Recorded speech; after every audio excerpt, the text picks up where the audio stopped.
व्यावसायिक सिलेंडरच्या दरात मोठी वाढ झाल्याने याचा खाद्यपदार्थ विक्रेत्यांना मोठा फटका बसलेला आहे आणि महागाईचे दर सोसावे लागते आहे।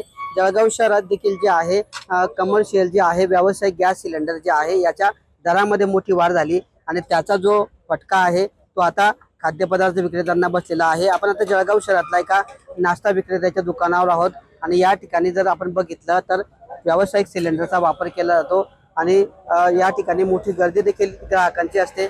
मात्र आता याचा व्यावसायिक सिलेंडरचा या विक्रेत्यांवर काय नेमका परिणाम झालेला आहे आपण त्यांच्याशी बोलणार आहोत। दादा काय सांगणार, काय व्यावसायिक गॅस सिलेंडरचे दर वाढले, कसा नेमका परिणाम सगळ्यामुळं सगळ्या अडचणी निर्माण झालेल्या आहेत महागाईमुळं। बेसन, तेल, आपलं गॅस, माणसांची मजुरी हे सुद्धा निघत नाही आमचे। आम्ही कसं तरी व्यवसाय करतो, त्याच्यामध्ये आम्हाला अडचण उभी राहून झाली। नगरपालिका ते वगैरे सगळे त्याचं तकलीफ सहन करावं लागते सगळी। किती रेट वाढले आता गॅसचे? गॅस किती वाढले? 3,500 रुपयाचा पडा, 3,500 आणि हे किती 22 का? हे 22। हा काय रेट वाढवले का? काही वडापाव वगैरेचे भाव वाढवले का? 5-5 रुपये वाढलेले प्रत्येक गोष्टीचे हा, प्रत्येक गोष्टीवर। वडापाव 30 रुपये, भजी 30 रुपये। त्याच्यामुळे गॅसचे भाव वाढले। हा, त्याच्यामुळे आणि माणसाची रोजंदारी वगैरे काही टायमाला ऍडजस्ट नाही होत नाही, त्याच्यामुळे भाव वाढलेले। सगळ्या गोष्टींचे भाव वाढलेले, काही परवडत नाही। ग्राहक घेतात का पण भाव वाढला? घेता पण ते अर्ध खातं, मग आता कोण नाश्ता करत नाही, अर्धाच करता, त्या हिशोबाने पैसे जमाने होतात, एकच आयटम खाता, त्याच्यामुळे पण नुकसान होतं। हो।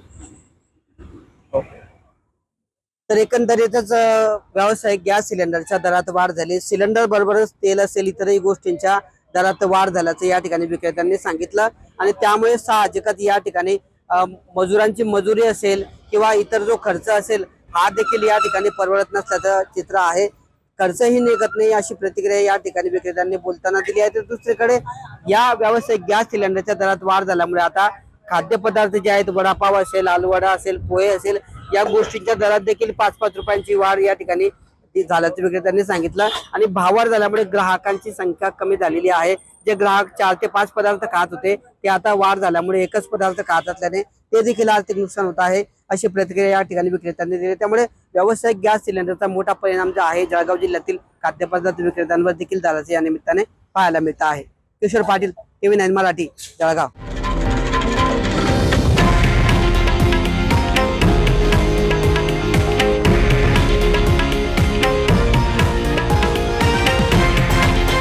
हे आहे देशातील नंबर 1 न्यूज नेटवर्क आणि आपण पाहत आहात TV9 मराठी, एकमेव।